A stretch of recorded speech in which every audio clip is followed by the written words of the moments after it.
Guys, അപ്പോൾ നമ്മുടെ ഇന്നത്തെ യാത്ര എന്ന് പറയുന്നത് കൊല്ലം ജില്ലയിലെ ചടയമംഗലത്തുള്ള ഒരു പാർക്കും ടൂറിസ്റ്റ് കേന്ദ്രവുമായ ജഡായു പാറയിലേക്കാണ്.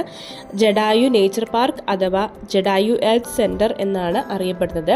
അപ്പോൾ ഇവിടേക്കുള്ള എൻട്രി ഫീസ് എന്ന് പറയുന്നത്, അതായത് പാർക്ക് എൻട്രി എന്ന് പറയുന്നത് 236 രൂപയാണ്.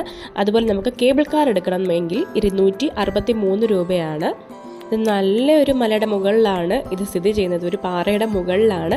അപ്പോൾ നിങ്ങൾ കേബിൾ കാർ എടുക്കുന്നതാണ് ഏറ്റവും നല്ലത്. അതായത് നിങ്ങൾക്ക് നടക്കാൻ ആണ് ഇഷ്ടമെങ്കിൽ സ്റ്റെപ്സ് തന്നെ നിങ്ങൾക്ക് എടുക്കാവുന്നതാണ് കേട്ടോ.